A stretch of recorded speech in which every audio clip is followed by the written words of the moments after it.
Mas agora, o nosso convidado é o cientista político Paulo Nicole Ramírez, ele que é professor da ESPM, para nos ajudar também a avaliar todo esse contexto político nesses atos do dia 7 de setembro de 2025. Quais os principais pontos, então, politicamente, que o senhor destaca para a gente nessa participação aqui no Fast News? Muito boa tarde.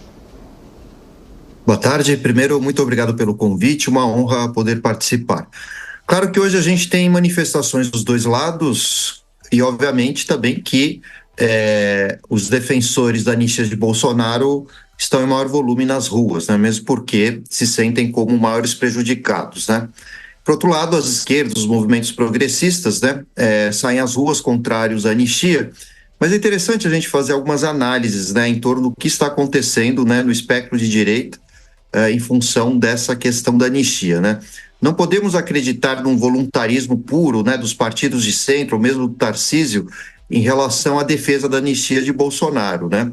Me parece que há um acordo sendo tecido nos bastidores para que, embora Bolsonaro seja anistiado, ele não participe mais, ou pelo menos não tão cedo, dos processos eleitorais, de modo que a sua imagem pode ser utilizada, né?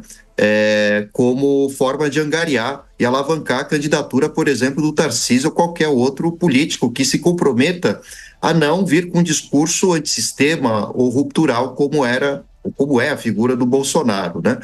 Então, de certa forma, os filhos de Bolsonaro têm até um pé de razão, né? Um quê de razão em relação à crítica que se faz à maneira como políticos, né, de direita têm tentado se utilizar do nome do Bolsonaro, porque no final das contas, anistiado, ele pode se transformar num grande cabo eleitoral.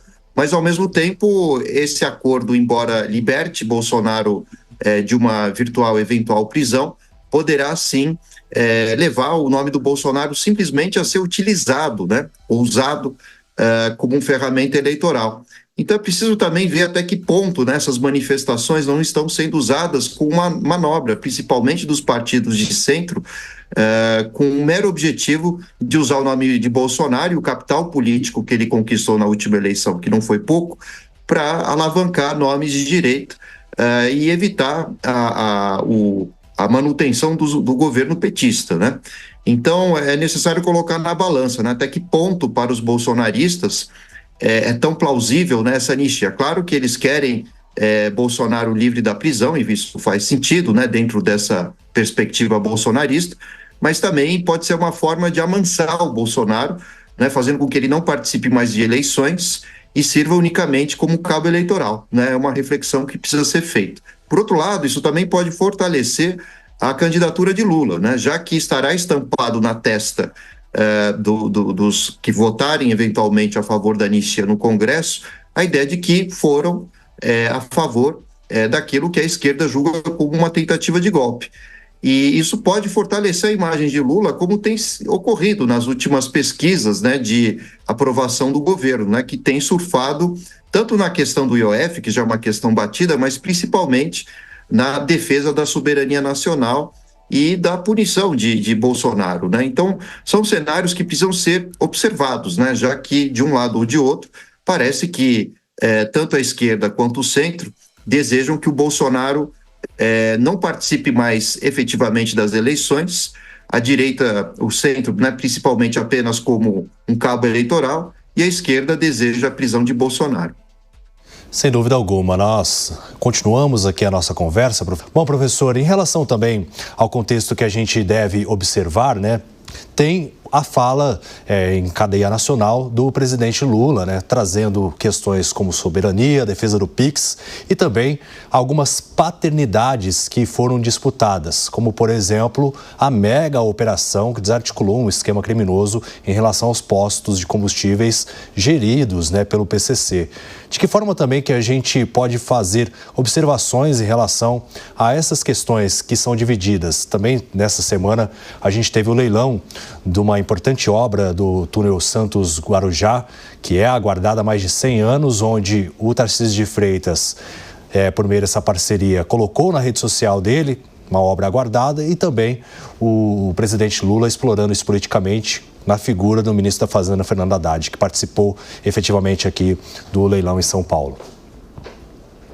Bom, claro que de um ponto de vista republicano, né, no mundo ideal, O correto é que diferentes poderes, né, como o federal e o do estado aqui de São Paulo, compartilhassem, né, os louvores das conquistas, né, ou das boas ações. Por exemplo, a questão que envolve as investigações em torno do PCC, as fintechs, né? Então, claro que os esforços do Ministério Público aqui do Estado, do governo do Estado e também do governo federal e da Polícia Federal devem ser ovacionados, né? Afinal de contas, está se combatendo o crime organizado. A mesma coisa com a construção do túnel, né?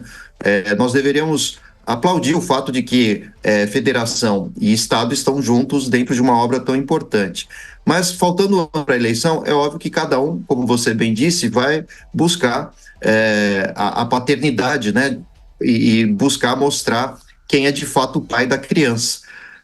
Isso, claro, num cenário eleitoral que está por vir e muito em breve, né, acaba chamando a atenção do próprio eleitorado, né, ou seja, em quem vai ser eleito e quem quer ter exatamente o protagonismo principal, né? Mas o mais importante é observar que as instituições estão funcionando, né? Em nome da legalidade, né? Lutando contra o crime organizado e principalmente visando o bem público, né? E é por isso mesmo que o Tarcísio, voltando à questão das manifestações de hoje, né? Ele é bem visto, né? Por vários segmentos da direita e do centro como um candidato ideal, né, para substituir o Bolsonaro. Primeiro porque ele capturaria com esse discurso da anistia parte do eleitorado bolsonarista, que não é pouca coisa, a gente tem que lembrar sempre disso. E segundo porque o Tarcísio não é uma figura que representa uma visão de ruptura junto às instituições, né? Ele tem uma visão mais legalista, né? Ou seja, aquele que joga conforme o sistema.